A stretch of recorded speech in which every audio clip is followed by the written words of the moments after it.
Halo, perkenalkan nama saya Ervanto Lovan Sihombing, Sarjana Sains Travan. Saya adalah peserta Latsar CPNS Kementerian PUPR batch kedua. Hari ini saya akan bercerita tentang pemahaman, refleksi diri, dan unjuk tekad berorientasi pada pelayanan. Jadi, pada kesempatan kali ini saya akan memaparkan pemahaman saya tentang berorientasi pada pelayanan. Apa itu yang dimaksud dengan berorientasi pada pelayanan? Berorientasi pada pelayanan adalah sebagaimana tercantum dalam Undang-Undang Pelayanan Publik adalah kegiatan atau rangkaian kegiatan dalam rangka pemenuhan kebutuhan pelayanan sesuai dengan peraturan perundang-undangan bagi setiap warga negara dan penduduk atas barang, jasa, dan atau pelayanan administratif yang disediakan atas penyelenggaraan pelayanan publik. Mengapa harus ada pelayanan publik? Pembukaan Undang-Undang Dasar 1945, Negara Republik Indonesia mengamanatkan bahwa tujuan didirikan Negara Republik Indonesia antara lain adalah untuk memajukan kesejahteraan umum dan mencerdaskan kehidupan bangsa. Amanat tersebut mengandung makna negara, dalam hal ini ASN, berkewajiban memenuhi kebutuhan setiap warga negara melalui suatu sistem pemerintahan yang mendukung terciptanya penyelenggaraan pelayanan publik yang prima dalam rangka memenuhi kebutuhan dasar dan hak sipil setiap warga negara atas barang publik, jasa publik, dan pelayanan administratif. Lalu, mengapa ASN menjadi pelayan publik? Nah, ASN menjadi pelayan publik karena ASN memiliki fungsi. Yang pertama, pelaksana kebijakan publik. Dan yang kedua, menjadi pelayan publik. Yang ketiga, perekat dan pemersatu bangsa. Jadi, sejatinya ASN harus menjadi pelayan publik karena pelayan publik adalah salah satu fungsi dari seorang ASN. Nah, teman-teman, Pak Jokowi pernah berpesan kepada ASN.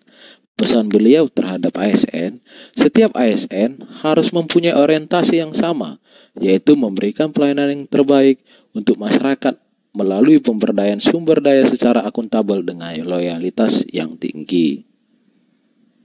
Nah, selain daripada itu, seorang ASN memiliki panduan perilaku atau kode etik berorientasi pada pelayanan. Yang pertama, kita harus memahami dan memenuhi kebutuhan publik. Dan yang kedua, kita sebagai pelayan publik, kita harus ramah, cekatan, dan dapat diandalkan kapanpun dan dimanapun. Dan yang ketiga, kita sebagai pelayan publik, kita harus selalu melakukan perbaikan tiada henti. Jadi kita harus mencapai pelayanan yang maksimal agar masyarakat merasa puas dari hasil pelayanan yang kita berikan. Selain daripada, unsur apa saja sih yang ada di dalam pelayanan publik? Yang pertama, ASN sebagai penyelenggara pelayanan publik. Dan yang kedua, publik atau masyarakat sebagai penerima layanan. Yang ketiga, kepuasan masyarakat atau pelanggan. Nah, kepuasan masyarakat dan pelanggan ini akan menjadi goal dari seorang ASN, di mana seorang ASN adalah pelayan masyarakat atau pelayan publik. Jadi, contoh refleksi diri dan wujud tekad berorientasi pada pelayanan dalam lingkungan kerja maupun kehidupan sehari-hari sebagai berikut. Yang pertama, contohnya berusaha memberikan yang terbaik dalam pelaksanaan tugas. Maksudnya adalah dalam melaksanakan tugas kita harus sungguh-sungguh dan semaksimal mungkin dalam mengemban tugas yang kita kerjakan. Dan yang kedua, dalam melaksanakan tugas atau memberikan pelayanan, kita harus ramah, murah senyum kepada publik dalam setiap pelaksanaan tugas di lingkungan kantor maupun di lapangan.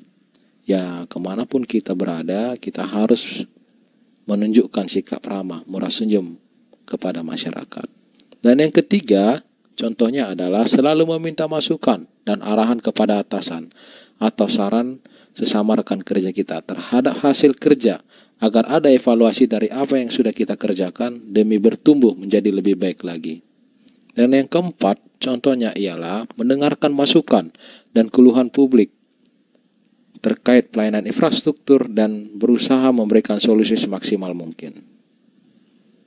Video dari saya tentang pemahaman, refleksi diri, dan wujud tekad berorientasi pada pelayanan. Semoga kita sehat selalu. Dadah.